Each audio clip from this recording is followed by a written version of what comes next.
parte se trata de hablar un poquito de hipertensión pulmonar en la población infantil, pero no solamente en la población infantil, porque la hipertensión pulmonar es una condición que cuando ocurre en un niño, pues compromete a grandes y chicos. A grandes porque son los papás de los niños, a chicos porque son los chicos que tienen enfermedad.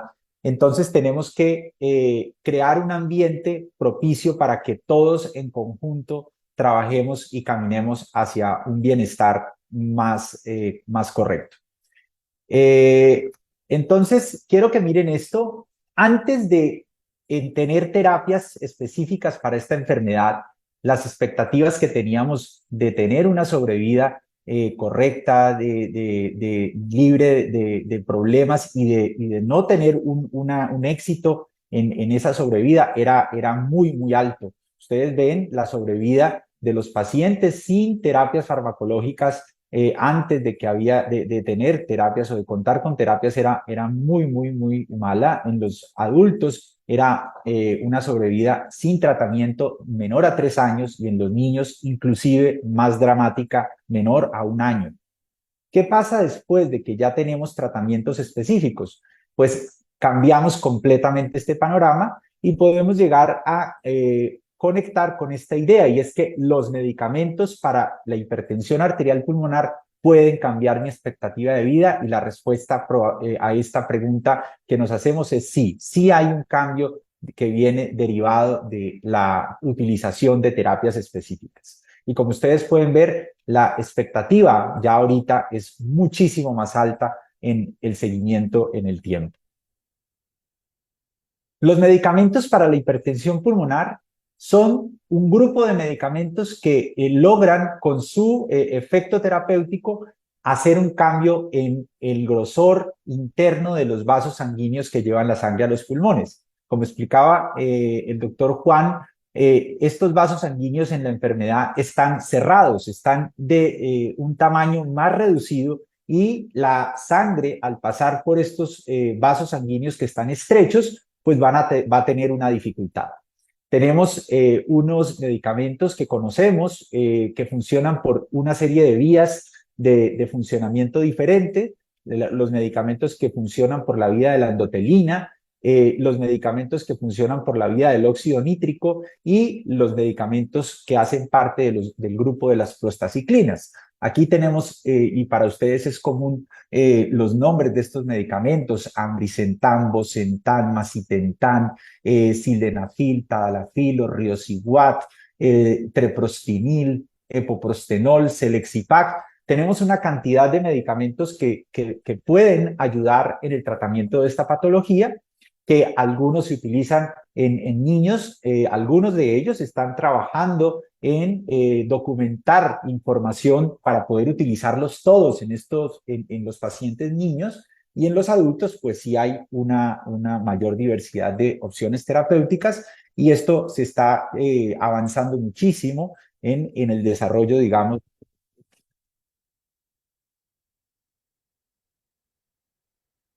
Se quedó sin audio, doctor.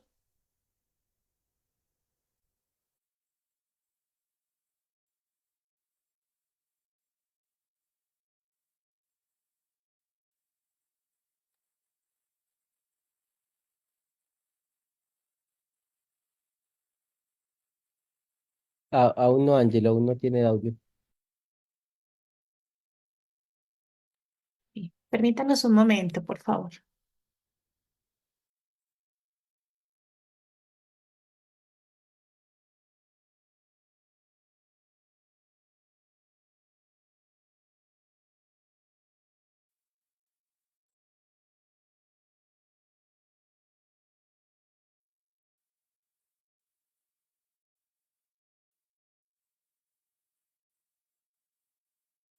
Hola, ¿me escuchan?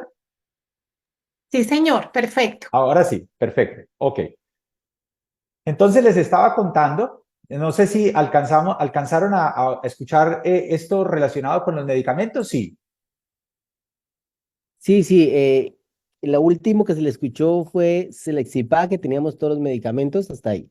Ok, entonces estamos trabajando cada vez más en que los medicamentos se puedan utilizar en la población infantil de manera más amplia, y tenemos todos estos medicamentos para utilizar en la población adulta. Cada vez se está recopilando más experiencia, hay estudios en donde se está evaluando el efecto de todos estos medicamentos en niños, ya hay mucha más evidencia en la población adulta. En Colombia particularmente tenemos la posibilidad de utilizar todos estos medicamentos que estamos refiriendo en esta gráfica, pero no solamente esto, sino que en el mundo actual tenemos inclusive un conocimiento mucho mayor de las posibilidades de utilizar medicamentos para la patología, y ya inclusive, como ven ustedes, las 3 vías que les mostraba anteriormente, la vía de la endotelina, la vía del óxido nítrico y la vía de las prostaciclinas, se complementa con una 4ª vía que tiene también otros efectos terapéuticos. ¿Esto con qué fin o propósito lo muestro?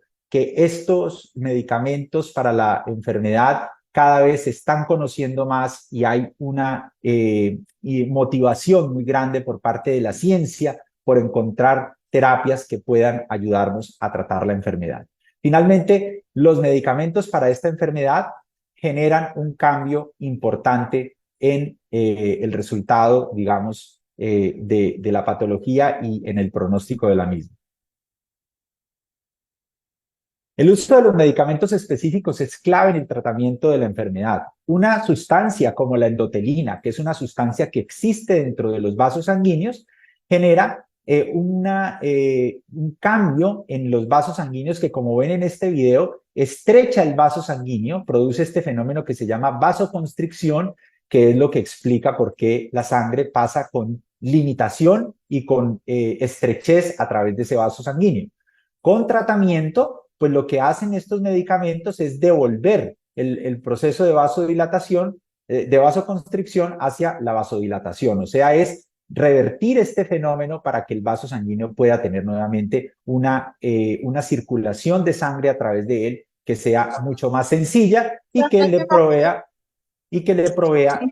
un resultado terapéutico favorable a la enfermedad. Uno de este grupo de medicamentos muy importantes son los prostanoides parenterales. Estos medicamentos pueden ser intravenosos o subcutáneos.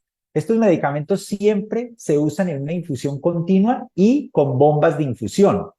En las bombas de infusión, el medicamento debe recargarse de forma periódica y se debe estar atentos a la durabilidad de la carga y que no se vaya a terminar, porque si esto sucede, pues el medicamento no va a cumplir la función esperada.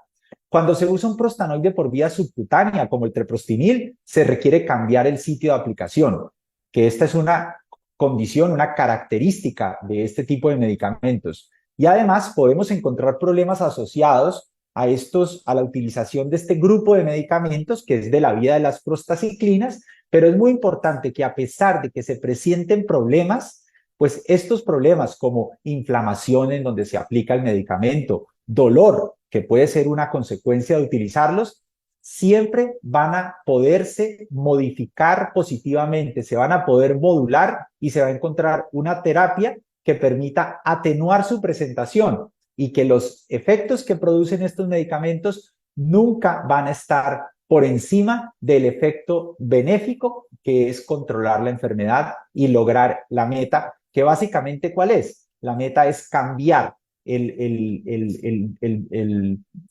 la enfermedad en cuanto a su progresión que está sucediendo en tiempo. ¿Cuál es el efecto de una terapia que incluya, por ejemplo, prostanoides? Que los pacientes van a tener una modificación en su expectativa de funcionamiento. Vamos a empezar a notar un cambio en la capacidad para hacer las actividades que antes, cuando no teníamos un tratamiento efectivo, no se podía realizar.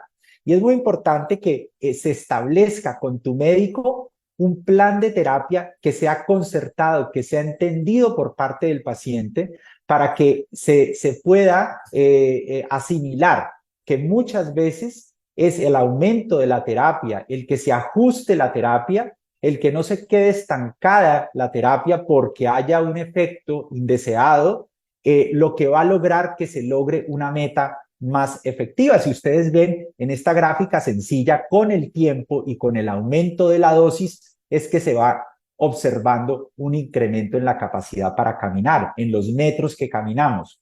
Y esto nos da esta explicación de que el aumento de la dosificación, que debe ser concertada con el médico, pues va a lograr el efecto que muchas veces se necesita.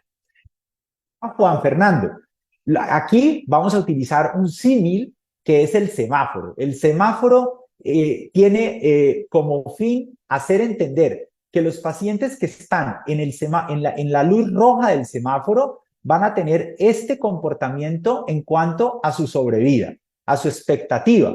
La expectativa del semáforo en rojo es una expectativa muy, muy comprometida y quiero que miren esto, es progresiva, o sea que va a progresar negativamente con el tiempo y va a generar una expectativa menor que lo que puede lograr el paciente que está en este semáforo verde. Luego, la meta que tenemos que alcanzar con la terapia, y quiero dejarlo como la terapia y las terapias en conjunto, es llevar al paciente a este semáforo verde ideal en lo posible durante la ejecución de un tratamiento. Ahora vamos a entrar un poquito en un tema que involucra a chicos y grandes. Como les mencionaba, esto es algo que nos involucra a todos, a los niños que tienen enfermedad, a los padres de los niños y a toda la familia de los niños que tienen enfermedad, pero también a los adultos que tienen enfermedad. La salud es el producto de un conjunto de acciones aplicables a mi vida. Yo tengo que entender que yo tengo un cuerpo que puede tener una enfermedad y tengo una mente que tiene que hacer conciencia sobre mi estado real, sobre mi condición de vida y tratar de hacer esa reconciliación que les comentaba Juan Fernando, más que una aceptación de una imposición de la vida de una enfermedad.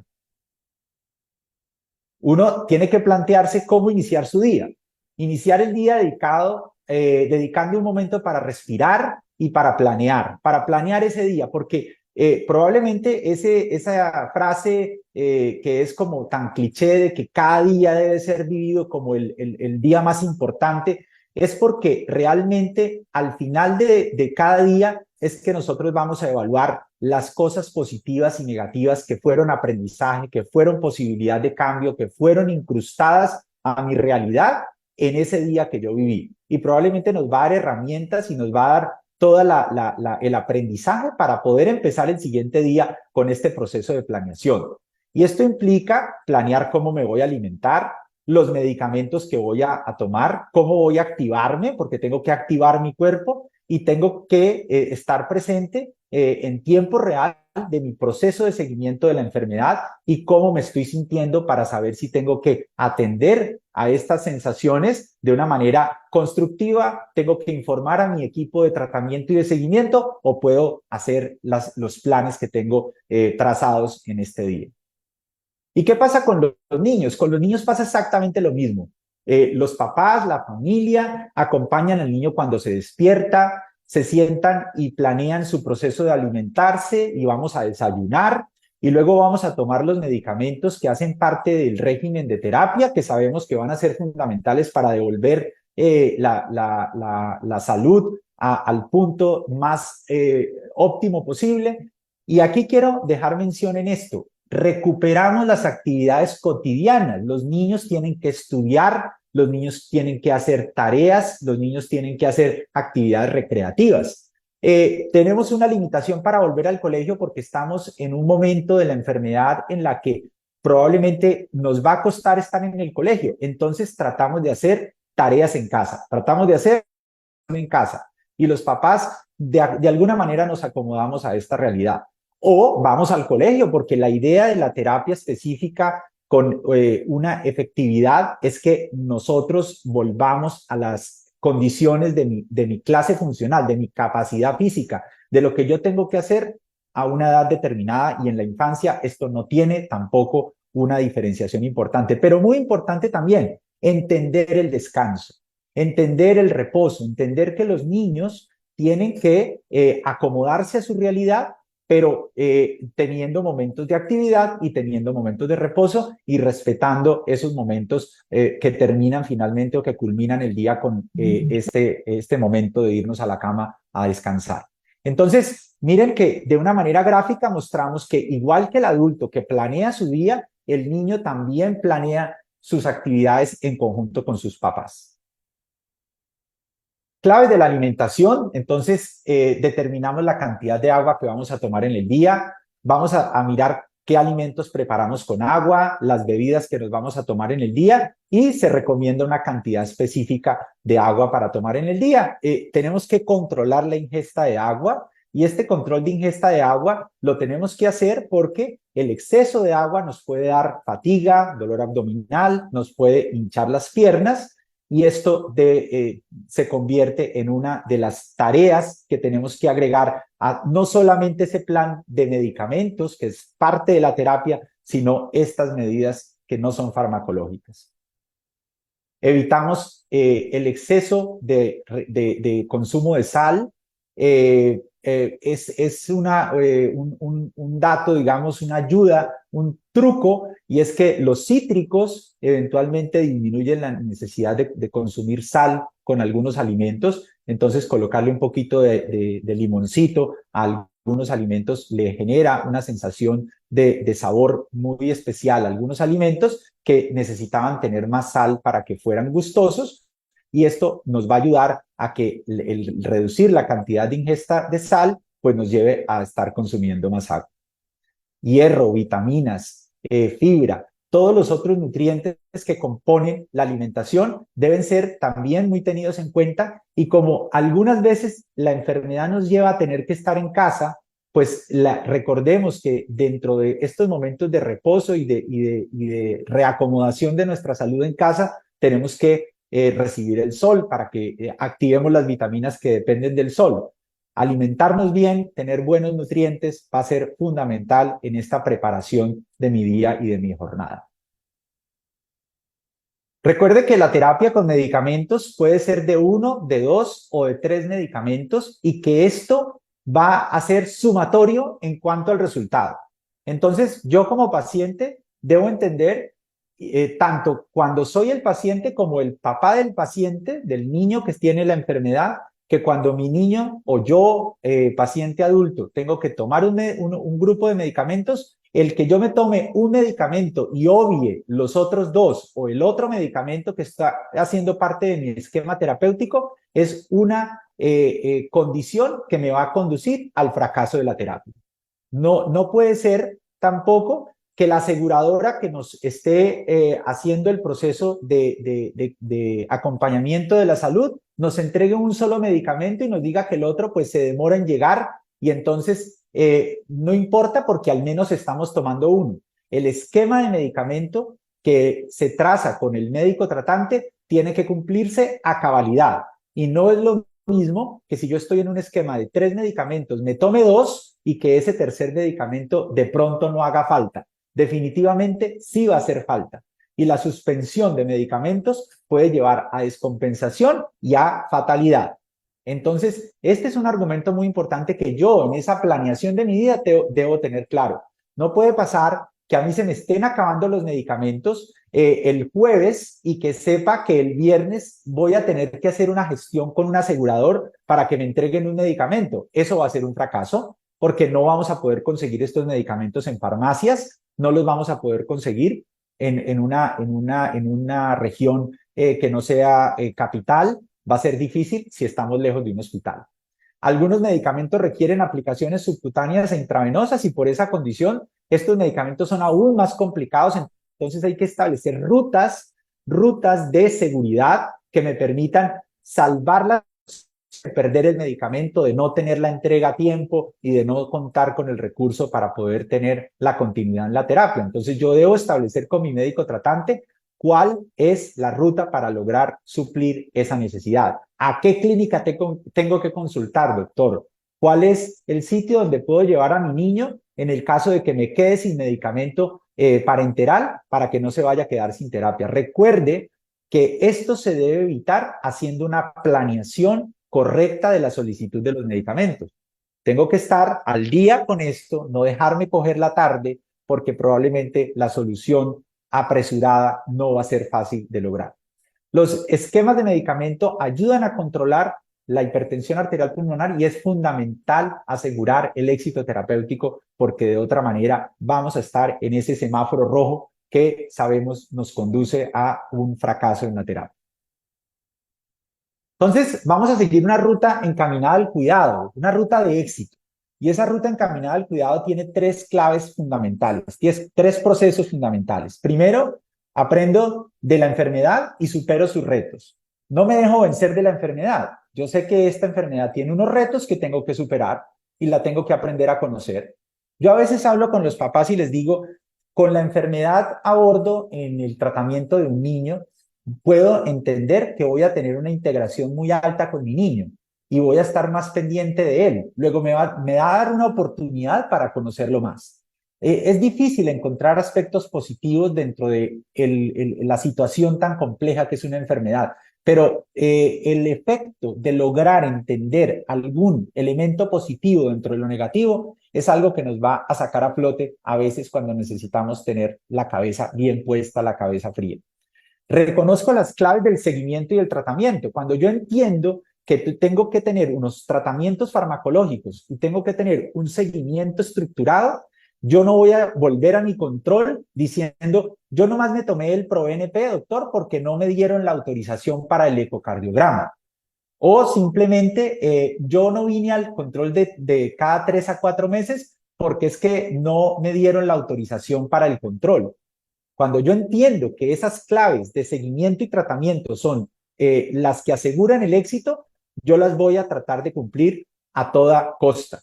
Acuérdense que el cumplimiento efectivo de cada una de estas metas son la clave para lograr el éxito en las terapias y para alcanzar ese mejor bienestar dentro de una enfermedad. Entonces, hay dos ejercicios efectivos en el cuidado de la hipertensión arterial pulmonar. El primer ejercicio, hablo con mi médico y equipo de apoyo sobre el plan terapéutico. ¿Qué medicamentos tengo que tener? ¿Cuáles son las ayudas diagnósticas? ¿Y cuáles son las medidas no farmacológicas en cada consulta? Pero también las entiendo.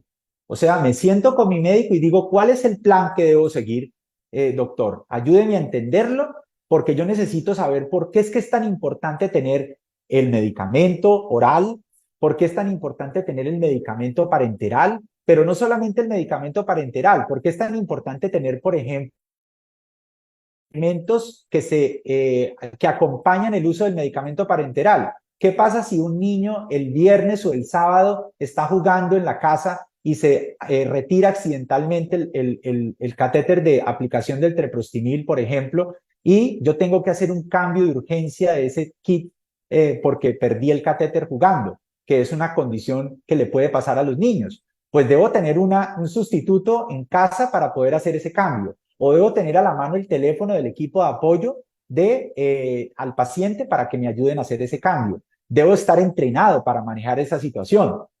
¿Qué pasa si la bomba me pita? Entonces debo saber a cómo reaccionar ante eso.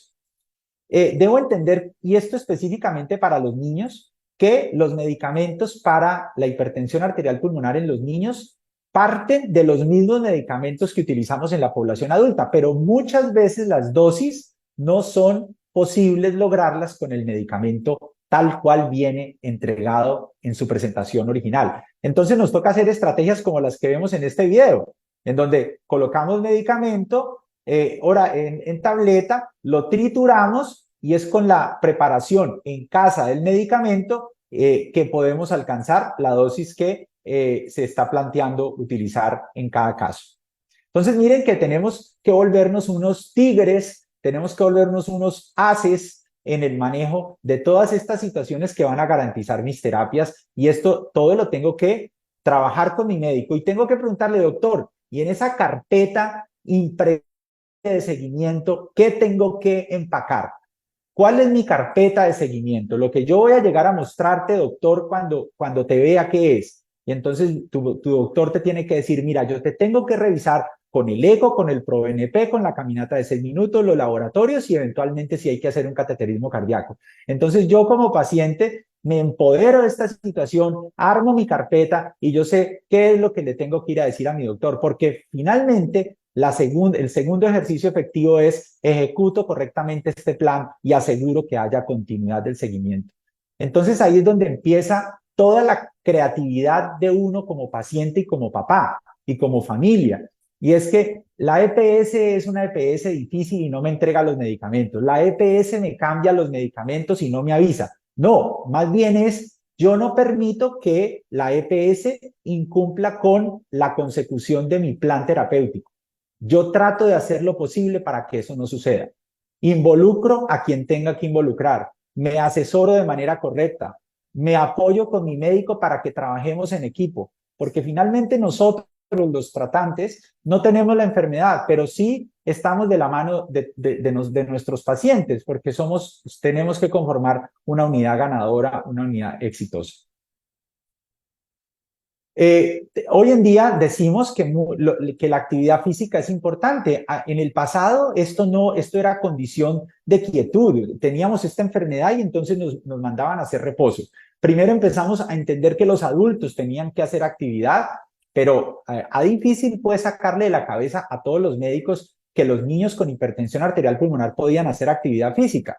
Yo tenía pacientes que veía en mi consulta y que le decía a los papás, el niño tiene que volver a la escuela, tiene que volver al jardín, tiene que volver a hacer actividades físicas. Y volvían a donde el pediatra y el pediatra le decía, pero ¿cómo se le ocurre? El niño tiene que estar en la casa, deben tratar de sacarlo del colegio, deben tenerlo con oxígeno todo el día. Entonces, es importante que nosotros como pacientes o papás de pacientes, familia de pacientes, le preguntemos al médico cómo debemos hacer ejercicio. El objetivo es que nos tenemos que mover. Eventualmente podemos tener síntomas que no son buenos y que tenemos que contarles a nuestro médico. Mareos, dolor torácico, dificultad para respirar que aumente. Y si hay un paciente que tiene oxígeno prescrito, pues una de las tareas creativas que yo le pongo a mis pacientes es, vamos a aprender a movernos con el oxígeno. Vamos a aprender a movernos. Vamos a mirar qué ruta podemos seguir para caminar con el oxígeno. Vamos a aprender cuál es la posición correcta de la bala para que no se nos convierta en una bala imposible de mover. Vamos a aprender a encontrar el espacio para que este elemento que nos acompaña en el manejo de la enfermedad no se nos vuelva una barrera y un limitante. Todas las actividades valen. Todas las actividades, caminar, hacer gimnasia, nadar. Uno podría decir que uno debería hacer un ejercicio de planeación, decir, bueno, voy a encontrar una hora fresca del día donde no haya mucho sol, ¿cierto? Usar ropa cómoda, estar acompañados. Entonces, miren que son cosas que a uno de pronto si tú a veces hablas con tu médico y le preguntas, doctor, venga, yo puedo hacer actividad, ¿el niño puede hacer actividad? Entonces uno como médico a veces le dice, sí, no, hágalo, no hay que hacer alguito, no, pues la idea es que no estés quieta. Pero estos detalles pequeños son los que hacen diferencia. Venga, doctor, pero entonces, ¿cómo es el ejercicio que debo hacer? Explíquemelo un poco. Una cosa importante, no lo haga solo, porque nos puede pasar algo malo y no tengo a quien me socorra. Entonces, haga ejercicio acompañado por alguien. Camine a pasos cortos, respire tranquilo, haga pausas y recupérese. En el colegio, a los niños con hipertensión pulmonar, salían todos los niños a educación física y al niño con hipertensión pulmonar le decían que se quedara sentadito en el salón haciendo una tarea sobre la importancia del ejercicio para mi vida. Entonces, cuando los otros niños estaban jugando en el recreo o en la clase de educación física, el niño de hipertensión pulmonar estaba haciendo una tareita en el salón sobre por qué es tan importante jugar con mis amiguitos. Entonces, la idea es que eso es una situación incorrecta. Hay que trasladar esta situación a mi profesor para decirle, profe, él puede hacer actividad física, pero hay que dejarlo descansar. Decirle que juegue y que cuando esté cansadito se retire a descansar y que cuando se vuelva a sentir bien, vuelva a jugar otra vez. Y eso es lo que estamos haciendo con los niños hoy en día, tratando de que se integren, que se hidraten, que tomen agüita mientras hacen la actividad, pero en una cantidad más medida y más poca. Si hay oxígeno, pues tienen que hacer actividades con el oxígeno, como lo decíamos anteriormente. Y para los adultos, que de pronto tengan mucha limitación, y por eso pongo estos dos ejemplos. el que en la casa hagamos actividades, el que nos movamos en la casa, el que arreglemos el que hagamos el oficio básico, el que organicemos nuestro cuarto, el que arreglemos el jardín, el que el niño haga tareas en la casa porque no puede ir al colegio, pero que tenga momentos de diversión en donde le propongamos juegos con movimiento, son parte fundamental de esta meta de movernos. Hay que vacunarnos, tenemos que evitar problemas de la salud agregados, que los podemos prevenir con la vacunación, tenemos que ser saludables. Cuando entramos en reposos excesivos, pues nos volvemos gorditos. Entonces tenemos que tratar de que esto no suceda y controlar otros factores de riesgo como el tabaquismo o el exceso de...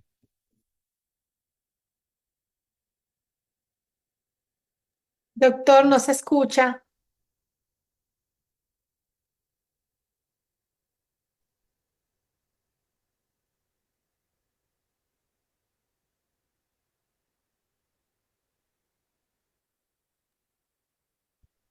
No, no lo escuchamos.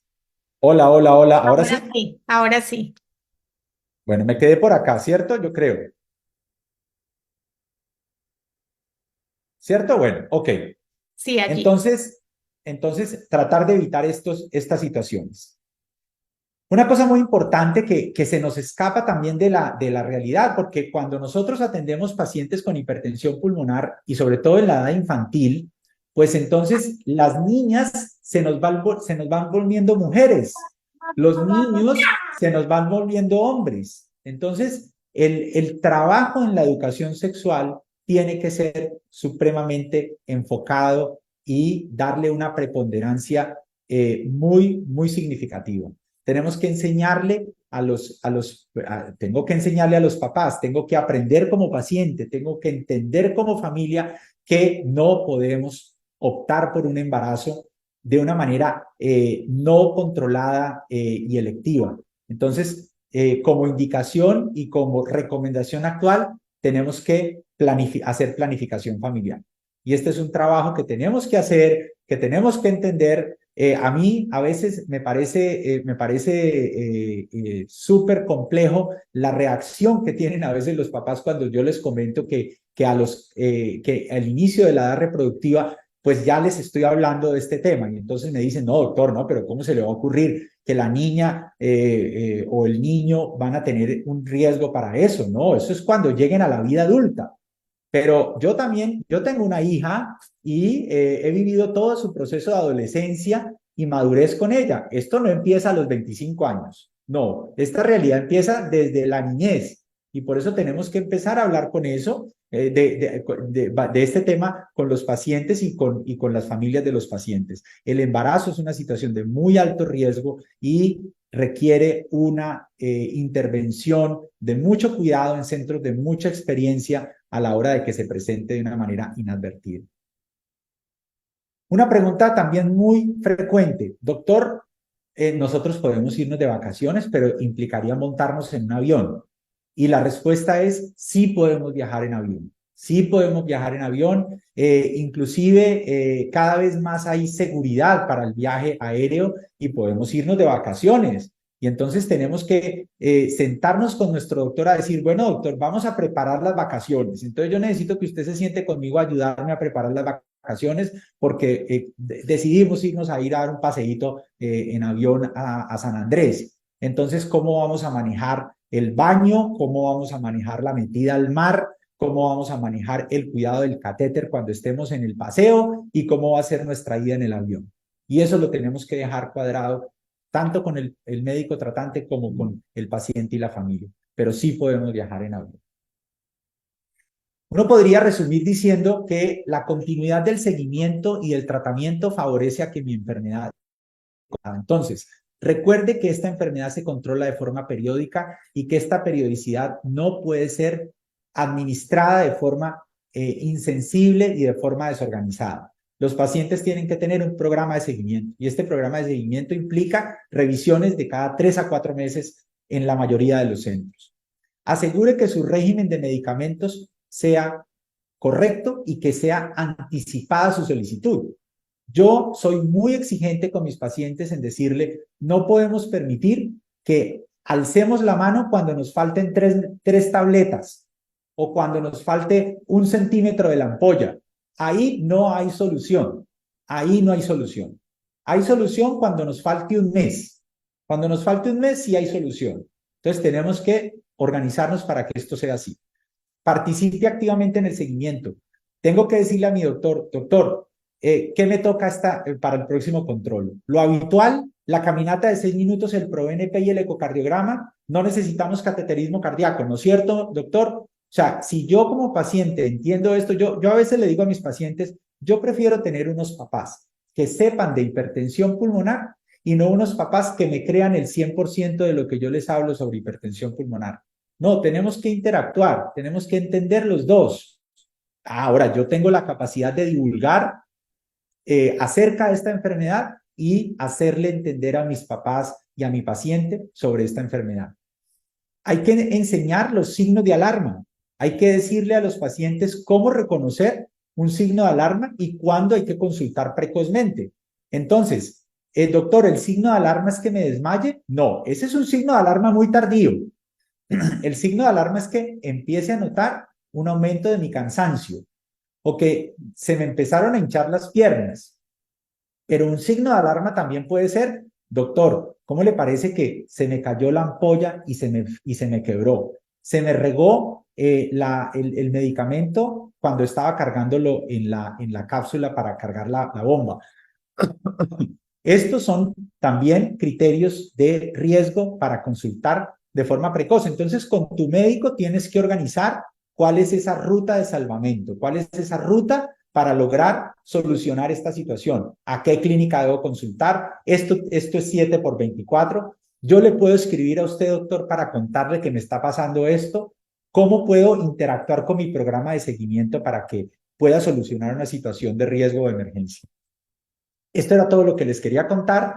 Y recuerden, la hipertensión arterial crónica no tiene una cura conocida, pero sí tiene formas de control que permiten alcanzar una calidad de vida plena. Muchísimas gracias.